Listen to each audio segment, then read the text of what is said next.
one thing that's really resonated for an entrepreneur is to understand that the dreams that they have, the business plans they wish to launch, and the successes that they can achieve are going to be reaped and enjoyed by generations that, they may not even be around to meet.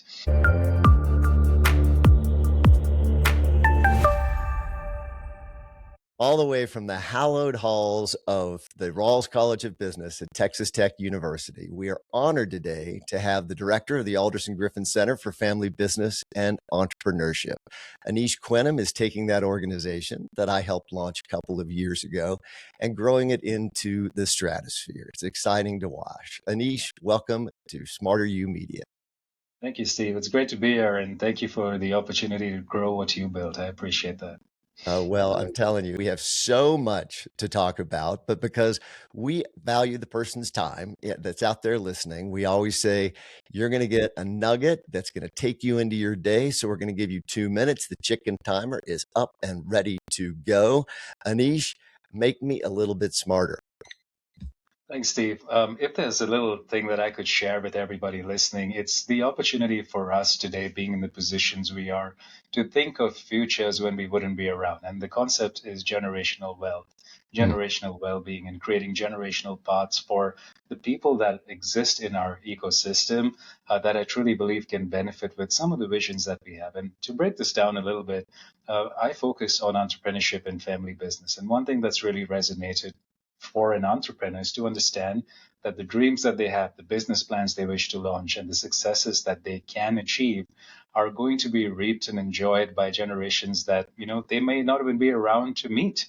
So if there's one thing that I can share with listeners is everything that you do, everything that you create, you may or may not enjoy all the benefits of that success. But all the entrepreneurs that I've met and all the generational family businesses that I've met have reached where they are because someone back in those days, back in those years, had an idea that is providing the benefit for the family, the community, and all the stakeholders involved today. So that's my little piece of advice, that everything that you do, think about the future, because everything that you create now can and will go viral, provided your heart and your mind is in the right place. That's so perfect. And as usual, one of the things, you have 36 seconds that you've gifted to us for today. We have an extra 36 seconds that we can take for the rest of any time during the day. Anyone who wants 36 seconds, just take Anish Quenim's extra 36 seconds. And I think, Steve, those 36 seconds are for us to listen to our stakeholders, that is our family members and our generations, to ask them how they could be a part of our journey. You have had groups get together specifically to talk about this subject. Talk about the groups and some of the things that have surprised you. I mean, the things we come in with experts. You're an expert in family business. You're an expert in entrepreneurship. You run this esteemed center, but then you go and you sit down with families who are really dealing with it today. What's the stuff that surprised you? Well, Steve, firstly, I don't claim that I'm an expert. I believe I like to work with experts to understand what they're trying to achieve and just float around in that space to be someone who they can reflect what they believe they already know and provide the additional support to help them know what they still want to know. I think what's really interesting is, we speak about entrepreneurship and family business generally as two different topics. But if you go back and look at the numbers, over 75% of American entrepreneurs have businesses with their family members. So that makes them family businesses off, the start. And then what's the difference between the entrepreneur and the family business, right? None of us set up our businesses to, end those journeys in a couple of years. We want to continue that success. We want to, raise our families with the success of those businesses and someday create those paths to bring in those families to join that and pass that on to our grandkids. So that's the direct link between entrepreneurship and family business. And what we try to do at this center is primarily around the student space, because we're at the end of the day located at a university and our immediate stakeholder is the student. And I go around asking students, and in fact, I had this conversation right outside with another student. I said, what are you going to do with this amazing degree? You work 4 years to build your resume in a way in which this degree resonates with everything you want to achieve. Where are you going to go from here? And in general, the response is, I'd like to either take up a job, I'd like to set up my business, or I'd like to study further. And I wait and I wish for one of them to turn around to me and say, I'm going to go back home and join the family business. So that's what we're trying to do over here, is listen to the families outside of the community, which is close to 75-80% of American economy. Right. The more you go towards the east of the world, it's in the 90% and the 100% of the economy, and see how we can provide the next generation a pathway to go back home. First of all, I love that you parse family business and entrepreneurship because it's in the name of the Alderson Griffin Center. And you and I have had good, long discussions about it. And I really love your perspective. You come from a family business, which we'll get a chance to talk about, and some of the challenges that you had in your world that helped you believe this is a passion forever for you. So we'll talk about that. But I agree with you and really want to amp up what you just said. And that is family business, entrepreneurship. Essentially, there is no one who's ever started a business. There's no one who has ever started a business that wasn't involving everyone around them. So it's family, it's friends, it's the people who are willing to listen to you cry in the night and jump up and down with you when you have your biggest success. That's really the way it works. And that's lovely that Rawls College of Business has something like the Alderson Griffin Center to really amplify and elevate those things in people's lives. When the student doesn't say to you, I want to go back and get into my family business, they just might not know exactly how to say it yet. Absolutely. It's those conversations, it's that missing link of sometimes just getting the two members of generations to sit across a room. And we run this event here called Generational Perspectives. In fact, I'm off to LA this evening to conduct the same event there, is just having the opportunity to have open communication. Hey, mom, dad, is there a space for me at the table? And mom and dad are like, we didn't even know you wanted to sit at our table, you know? So it's those missing links, simple conversations, and it's literally, the ability to connect at a very honest and family level. And give me specifics because I think I want to hear those stories. I have heard Mark Griffin and David Alderson, the namesakes of the Alderson Griffin Center, tell me about how meaningful those conversations were to sit down with different generations, have a conversation. You hinted at the surprise, which is, I didn't know you wanted a seat. That's one of them. But what are some of the other real details that you've experienced in those events? Yeah, I think it helps that I also teach the class in family business here at the Rawls College of Business. So a lot of my students come to me on the side and they say, hey, Anish, thank you for teaching us what you do, but I wish mom and dad were sitting in the room so they could listen to some of the things you're trying to tell us. And I'm like, tell me the gap in communication. And they say, well, we have all these questions to ask mom and dad. And then they write these questions down. And then I say, what would mom and dad ask you in return? And then they assume that these would be the return questions that they would get. So we actually created an event called Generational Perspectives where they get an opportunity to invite their families into a room. And, it's a controlled discussion. We don't need bouncers in the room. We don't need security. It's just, family to family talk in the College of Business. And what's surprising is the end result. And some of the questions that come up is, hey, mom and dad, is there a place for me in the business? When do you expect me to join? Do you need me to get some work experience? What's your work culture like? What if I wake up a little bit late? Would you scream at me? Am I allowed to go on holidays? So these are questions that you would generally ask in an interview if you were getting a real job outside of your family business. Right. And I always tell the family businesses to look at that as the same structure. Provide your kids with the offer letter, provide them with their benefits plan, provide them with their growth plan. I understand that post 5 p.m., you might have a beer together in a bar. But before that, if we can treat this as a professional relationship through some part of the day, you might enjoy the personal relationship post that. And the results are phenomenal. Each semester we host this event, and this last semester we had 15 students in the room with 15 families, and these were two generations. Every family met me after the event, and they said, Anish, if we had not done this event, our plan was either to shut the business down or to sell the business. Wow. Yeah, and it was special. And the students said that if we didn't have this event, we didn't even know that going back home was an option, or how much the people at home would benefit with the knowledge that we've gained at the university. Well, you got to feel pretty good about that, right? You are innovating because literally that is your edict. You've been given clay. You've been put in the Alderson Griffin Center at this extraordinary institution, the Rawls College of Business. with the dean, Margaret Williams, who is all about let's do it better, let's do it different, let's recreate how we do these things.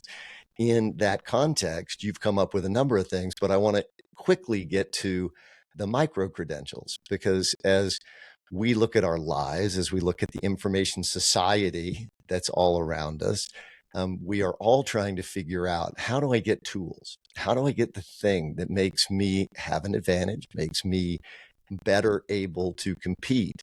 The micro credentials, I think, is part of the answer that the Alderson Griffin Center has. Will you tell me about where they are and how I can access them so that I can take advantage of it? Yeah, absolutely, Steve. So as you clearly mentioned, right, our main stakeholders here are university students, but we also realize that some of the education, some of the research, and a lot of the engagement that we have with the community can be created into pieces of education that could benefit the community at large. And our community at large is outside of Texas Tech.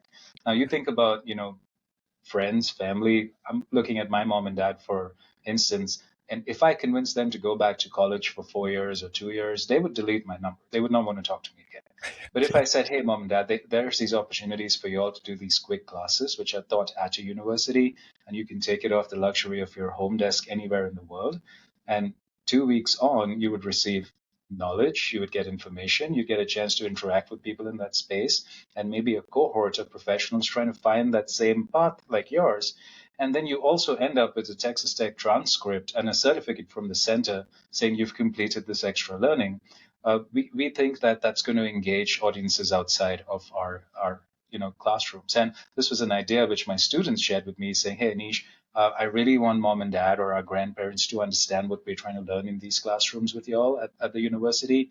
Is there any ways they can attend one of these classes for a short period of time, so when we graduate, we're all on the same page? And that's how this idea came about. So we do have 3 micro credentials, which we've launched now. The first one is called Entrepreneurship Essentials, because we truly believe the first step to business, the first step to family business is the idea, right?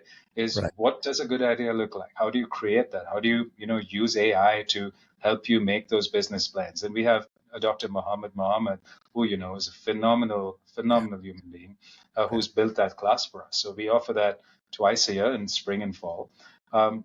What do you do when you know how to set up a business, right? And like I spoke about in this conversation, once you set up a business and you have this great idea that's running, how do you then understand if this could turn into a generational business? And that is the foundations of family business. So the second class, which is called Family Business Foundations, is a class I've built.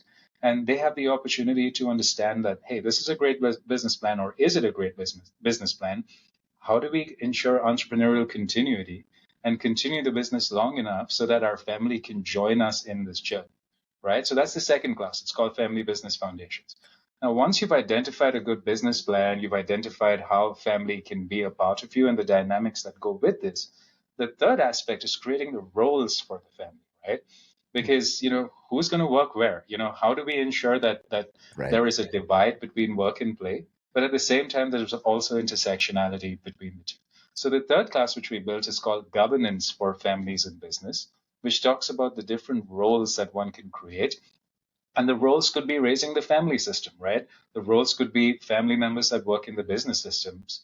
Or the role could just be, hey, we just have owners and stakeholders and investors, but this is how we play those roles out with each other. Because I go back to my family and I always give mom credit for the next generation. I said, Mom, even though you may not directly be working in the business, you raised us. You raised us to hopefully be good and proud human beings who are now that funnel of talent that's going back into the family business. And that class has been built by Dr. Claudio Muller, who's again, phenomenal at what he does, passionate, and he's excited about this field. So these are the 3 classes. It's you learn how to set up your business, you understand the foundations of turning this into a family business. And then the third piece of it is, how do you create roles so your families can join you? So we always recommend, people to do these 3 classes because that completes the entire gamut of understanding. Well said. And how do I find the micro credential? I mean, we'll put it in the link down below. So that'll be the easiest if you're watching here. But if you want to just tell somebody out there, go to this micro credential, what's the best way, shortcut for me to do that? Yeah, all the micro credentials are housed at TTU Online, at Texas Tech Online. So if they look up Texas Tech Online, they have an option to search for micro-credentials, and you type entrepreneurship or family business, you'll see the series of micro-credentials pop up. That's one way. The second way, like you mentioned, is clicking on the link that'll be in this video. And the third way is, hey, I hope to be furniture at the Rawls College of Business for a long, long time. So you're always free to look up the Alderson Griffin Center, and it has my contact details there, and you'd be able to reach out to me. But also soon, we're going to be housing the registration page of the micro-credential on the Alderson Griffin Center website, and you'd be able to register through that. That's great. So that gets me there. And then I want to stay as practical as I possibly can. The micro-credential, give me a little more specifics about, I get something from Texas Tech University, one of the top universities in the country and in the world, and I can then port that to someone that I am looking for a job or simply, something else. Give me some of the specifics that makes me think, oh my gosh, can't not consider doing that. Yeah, I think another word for micro-credentials in the space that you speak about is executive education or continuing education or continued learning, right? So Right. these are quick 2-week classes. They start at a certain time, they end at a certain time. You have 2 weeks to engage in the course content, which is asynchronously built into a shell online, and you can do it at your own pace and complete it when you can in those 2 weeks. You also get an opportunity to interact with other students in the space. And what happens post this is you receive a badge which says, hey, I've completed this learning, which you can either use to, increase your chances of maybe getting a job, or more so, this is built around the space of entrepreneurship and family business. So think about entrepreneurship for a second, right? If you Mhm. have this business idea, you're approaching a bank, you're approaching investors, or you're maybe even trying to convince a friend to join you in this business idea, you suddenly have some more knowledge on what that idea is. Does it make sense? Does it look the way it does? Should we improve on it? So that kind of adds to your resource kit, because you don't want to make that mistake, right? You're investing money into your business, so you're investing time into that business, and you're also investing your resources, which could be your contacts, into backing you for this business. So that kind of gives you that edge in that space. When you think about family business, right, succession is a big problem. We're seeing that family businesses are not passing on to the next generation, or they don't know how to pass that on to the next generation, or the next generation truly doesn't know the nitty-gritties that go into joining a family business, or even creating roles for their kids, their grandkids, their spouses, etc. And I think this knowledge would help them understand, that this is a science. A lot of times we've seen this because we work with family businesses all the time, that agreements are a handshake. And, that's one of the greatest agreement that I've ever seen growing up. But I truly preferred if an agreement was documented, right? So these classes show you how to actually turn those handshakes and those hugs into documents which would live on even after you're gone, because the concept is generational success. And the last thing we want is for you to come back ruling from the grave saying, I wish I'd done something right. And these classes would teach you how to get those basic models in place that would assist your family. So executive education, 2 weeks classes. Each class is taught once a semester, twice a year, in fall and spring. If you feel you're doing entrepreneurship in the fall, you can do the next class in family business in the spring. If you want to take a year or 2 or 3 years break, it's the same class offered in repeat cycles in fall and spring. So you can decide, when's a good time for you to do it, and then come back and take these executive education classes. And these are the first 3 we built. We've got a few more coming. Well, I love that you're building this cadre of information, a place that I can go to make myself more capable to be an entrepreneur, to start a family business, or even to understand the ones that I'm already working on. Yes. There's one of the very successful alums of Texas Tech came on the show and told us a story that for me as a recovering attorney was horrifying, which just was he had a large ongoing concern that 5 years into it, they had not signed. This was not a family business. This was with someone else, but they had not signed the agreement that they just had talked about, and he got royally screwed, Yeah. which happens all the time in and outside of relationships, no matter what they are. So to have that cautionary tale wind back into this, I think is pretty impactful.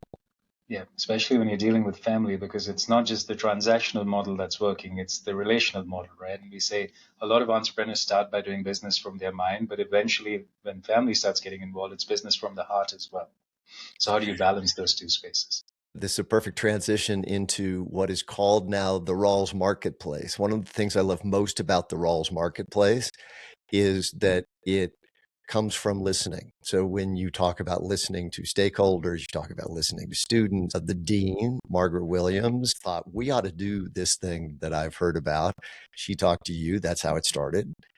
And then the students wanted a different name. They liked Rawls Marketplace, and that's now what it's called. So let's talk about the marketplace, because I know it began when I was there and has now just exploded. So tell me where it is and what you envision will happen in the future. Yeah, and this fits in directly to what we were trying to speak about is the first micro-credential is called Entrepreneurship Essentials, right? You got to set up the business. You got to have an idea. You got to turn that into something which you can then eventually scale and pass on to the generation. So what is that step one? Is that idea? Would it sell? Would someone buy? What's it like to earn my first dollar, right?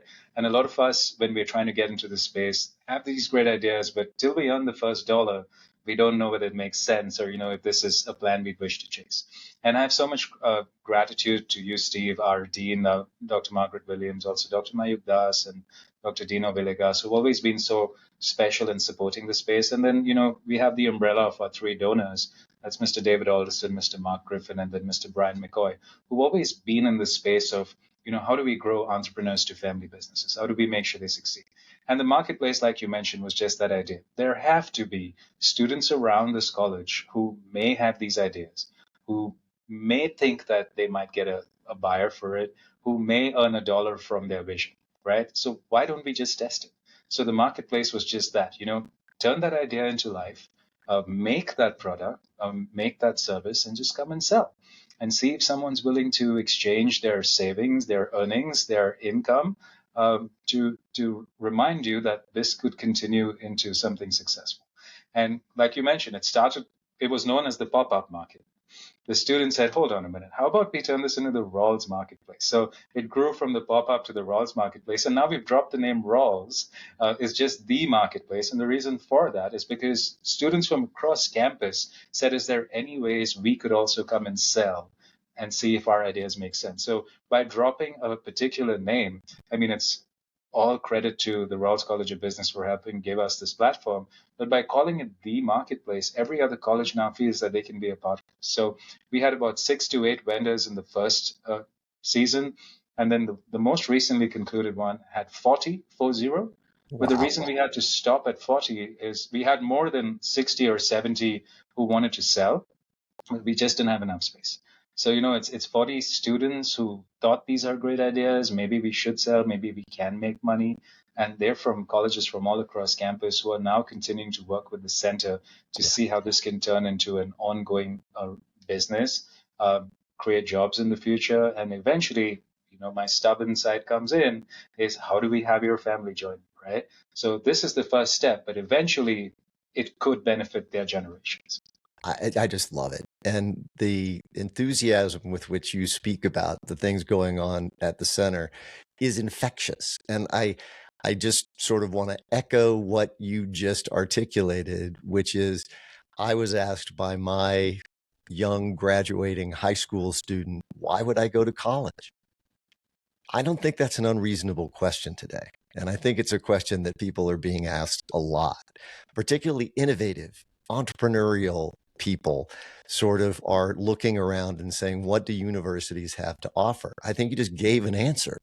Yes, sir. Texas Tech University, the Rawls College of Business, is a place, isn't just evolving into a place, is a place today, but is evolving into a better place where you can go if you're thinking, how do I learn to be an entrepreneur? How do I learn to be the next unicorn business? Because there are fundamentals you can get in that space and you get to let the rubber hit the road. That's what the marketplace is that you're creating. And pretty fast when nobody comes and buys your widget. Yeah. And I've had students meet me after the marketplace saying, I'm disappointed with what happened. And I'm like, well, that's your first learning experience right there. Yeah. You haven't raised funds for it. You don't have investors who are going to breathe down your throat. So this is your tweaking opportunity to understand what were your teething problems. Come back to the next marketplace. Try those changes out. And we've had repeat sellers who've come, made those changes, and they'll be like, our sales are looking better now. We had better engagement with our customers.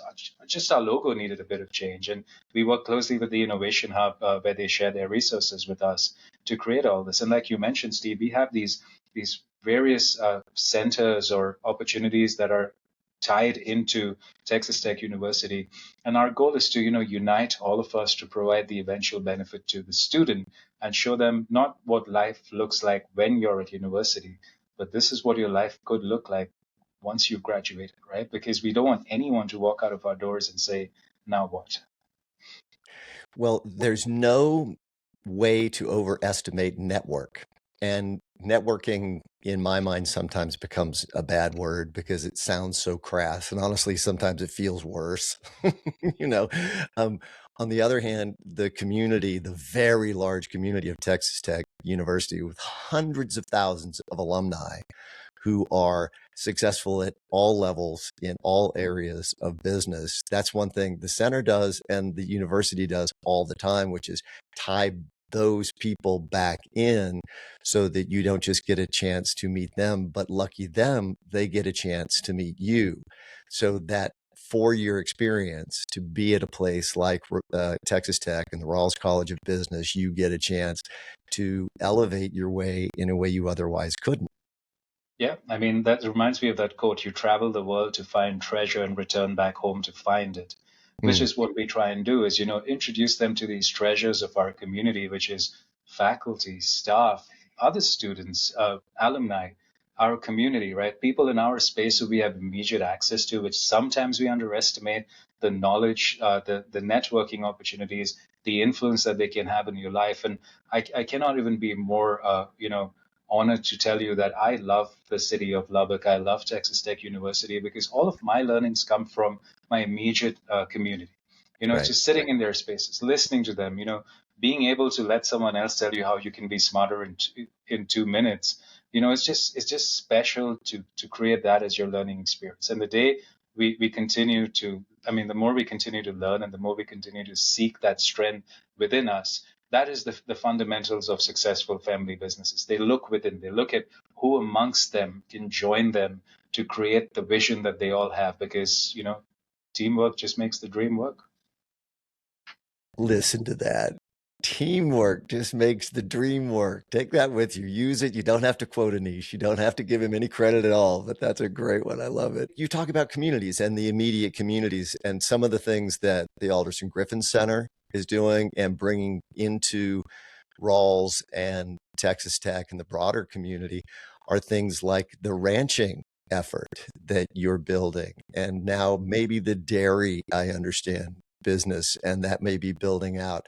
Talk about those efforts because I think that provides some example of how infinite the opportunities are regional building out into the broader world. Yeah. At the end of the day, Steve, one thing that I learned from my previous employers here on campus, and that's the Office of Outreach and Engagement, is uh, who do we create what we create for, right? It's for the benefit of our immediate community that would directly take the applications from what we're trying to create and use it into their practice. And that's when we realize that we're in West Texas, we're in a community of ranchers, we're in a community of farmers that, are doing such phenomenal things. And as a Center for Family Business and Entrepreneurship, it's important for us to highlight the success of those entrepreneurs, provide them the support when the success doesn't follow the trajectory that they believe it should. But more importantly, provide them those pathways for continuing their business in their families and their future generations. So one of those projects that came out through those discussions is the first program, which is the Families and Ranching Succession Toolkit. And we realized that 97% of ranches in America are owned by families. Hmm. The problem is 70% of them may not go to the next generation because of, succession issues or communication issues, or they just don't really have someone to help them craft those discussions into a document and a plan. And in the next 20 years, we realize a lot of these ranches are going to go to the next generation. So we're building that toolkit for them here at the center in association with the National Ranching Heritage Center and so many other partners from across colleges and community who've joined us. And that should go live this fall with associated programming attached to that. You spoke about the dairy farming space. We invited Brad Barma and Nigel de Jong as speakers for the McCoy Family Speaker Series. And they spoke about, how they grew their business with the strength of family, which again is a very important space for us because, farming, like I said, like ranching, is a big community here in West Texas. And I would arguably say across America. And the last thing I do want to talk about is a signature program which we just launched this weekend called Next Gens.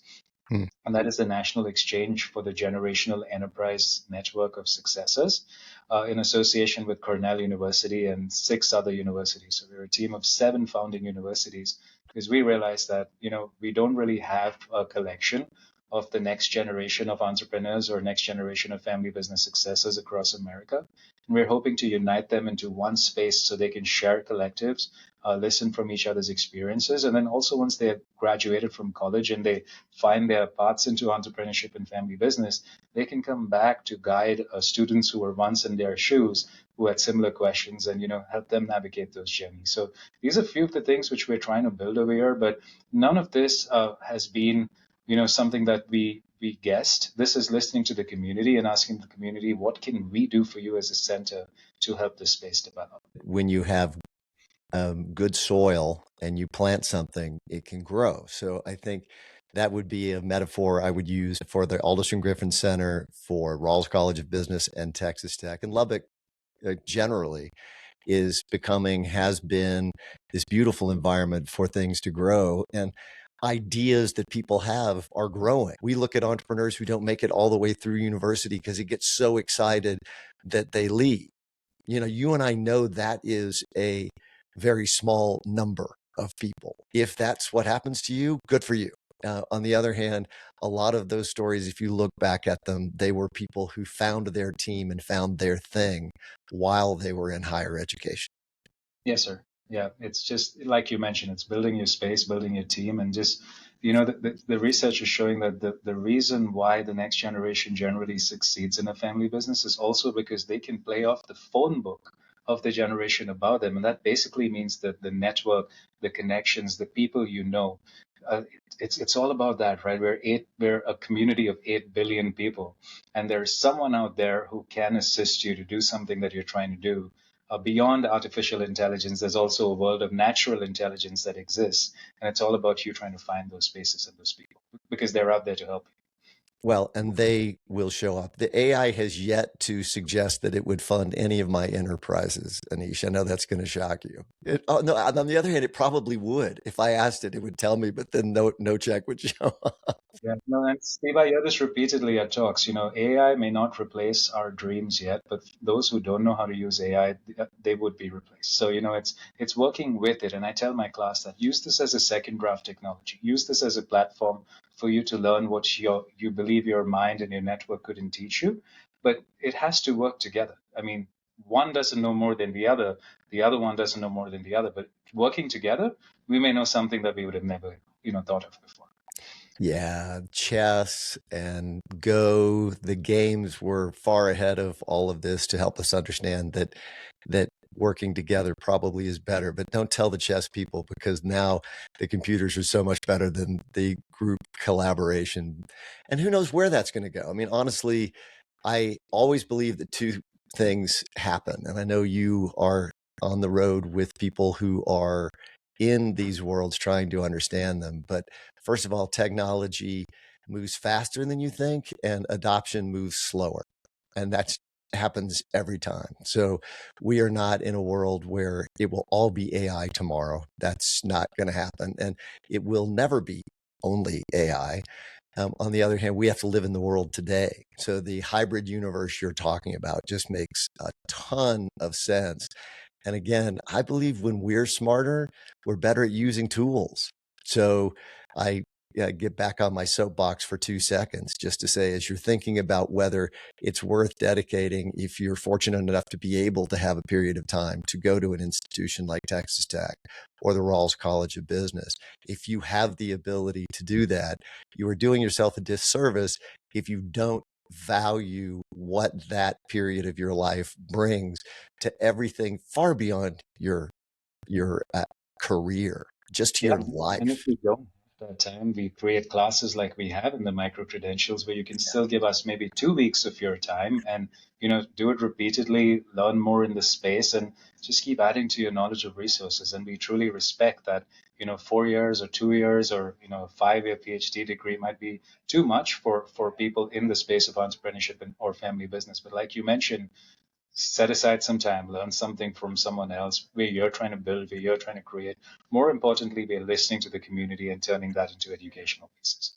And the reason that you and I sit here today is because the Alderson Griffin Center, you, me, Dean Margaret Williams, Mark Griffin, and David Alderson truly believe that it's important to broadcast out the understanding and the information that we can to help people find their way. So that's what SmarterUmedia is all about, under the Alderson Griffin Center, in order to do that. So we encourage people to do it in their university experience. If they can't do that, in a micro-credential or something of that sort, or anywhere you can get information, get good information. Take time to curate your information, because there's a lot of good and there's a lot of bad out there, which is the perfect transition for us to get to the end of our episode today, which we always bring people. You say you're not an expert. I love the humbleness. I mean, really, you're such an expert. I learn so much from you every time I talk to you, Anish.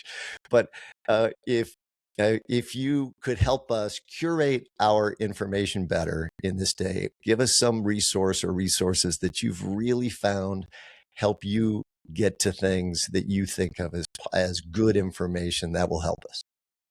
Steve, like you clearly mentioned, the reason we want Smarter You to succeed and everything that you're trying to achieve is because there's people around us that know things that we don't know can help us, right? And these interviews help you elevate and amplify those voices so you can learn things from someone who's literally sharing an office with you. But till you knock on that door and say, I'm here to listen, what can you tell me that would help me? And I think that's a piece which is really going to help the center share this knowledge. And I love what you and I used to speak about, that almost every faculty, every community is an entrepreneur in themselves, even though they don't realize it. They're building, right? It's a startup. Your own career is a startup. You start somewhere and you want to take it somewhere. That's what most businesses and family businesses do. And I think one thing to answer your question is your lived experiences, and that's something that I've experience positively, very negatively, but turn the negatives into a positive learning experience. So your lived experiences is what makes you who you are. And I always like to say, follow these three things: your gift, your passion, and your story. If your gifts, your passions, and your story can connect together somewhere, and you add learning and networking to those three things, I think you're truly in a good space. And I'm always humble to be a student of learning. I'm currently doing my PhD here at Texas Tech, and it's not because I have I have a lot of other things to do, but one of the reasons I chose to sit in a classroom is because you're sitting with someone who knows something more than you, who's teaching you something that you wouldn't have known if you hadn't sat in that space. And just being a part of community that could make you smarter and wiser, whether it's listening to a podcast, or this wonderful channel that you've put together, Steve, or just ask people questions. I learned something from my 16-month-old this morning. He's 16 months, by the way, Steve. I learned something from, Adam this morning on, just being patient, the way he was quiet, the way he was waiting to eat. And I was like, wait a minute, I might be rushing things in my life and I can learn something from my baby as well. So there's learning all around. Oh, well, I have to tell a story now, because my fabulous son, Henry, was the kid, and I was that kid too, who just didn't turn his light off. Wasn't going to do it. And I went through some time sort of saying, just let you know, I turned your light off, whatever. And I finally reached the point where I realized he was my Zen master.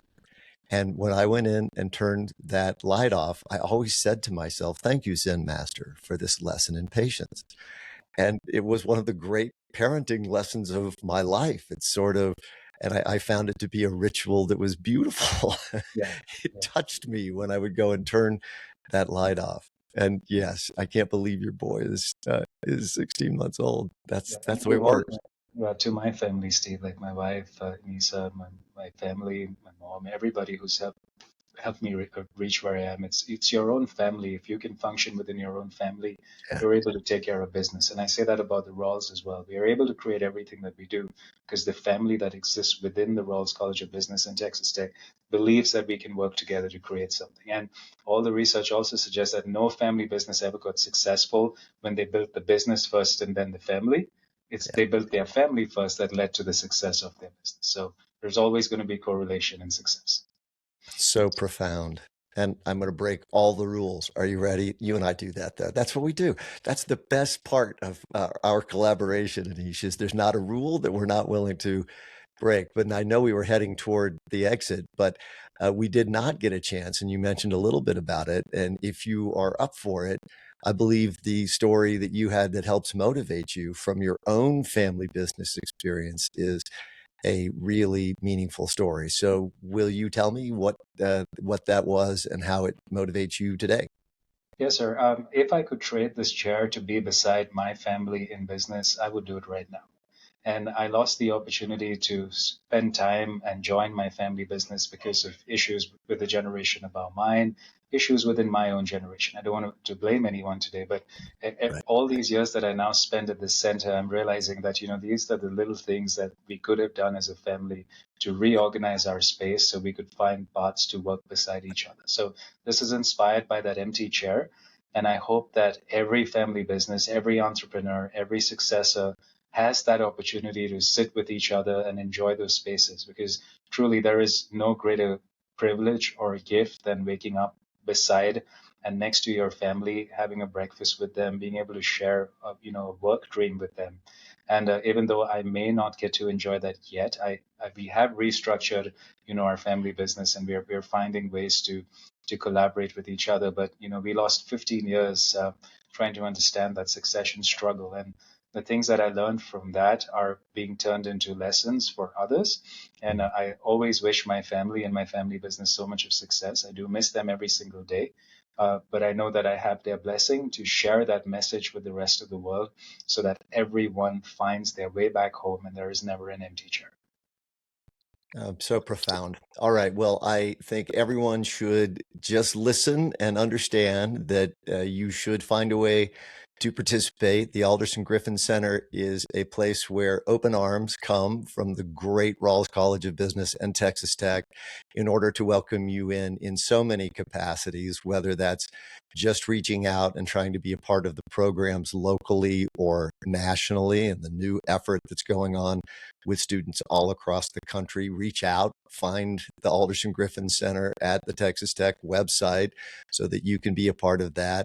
Be a part of the micro-credentials. There are 3 now. There are more coming, and be a part of that so that you can participate in these 2-week micro-credentials. And who knows, show up at the marketplace, buy some student wares, see if you find your next great business that you can help grow into the thing that Anish and the center will be able to talk about for years. Or just understand this is the level of professors that exist at a place that you can go and be in that classroom every week in order to grow into the person that you want to be, whether you start a business or you're an entrepreneur just in your daily life. Anish, what a joy, man. It just makes me smile. I smile like I don't usually smile when I get a chance to interact with you. Thank you for this. No, Steve, you're welcome. And I just want to conclude to all audiences listening that all of these successes starts with opportunity. And it was you, Steve, that gave me the opportunity to join you back in the day and create everything that we've created and we're going to create. And I also want to thank you for taking that beyond into this information series that you've created for others. So everything starts with opportunity. Everything starts with believing that someone can, and that's how great families grow. You gave me that opportunity. You're giving the world this opportunity through this channel, and know that we truly celebrate you, and we'll be there with you in every single way with a lot of gratitude till my last day. Thank you. Right back. All right. Until next time. See Thank ya. you, Anish.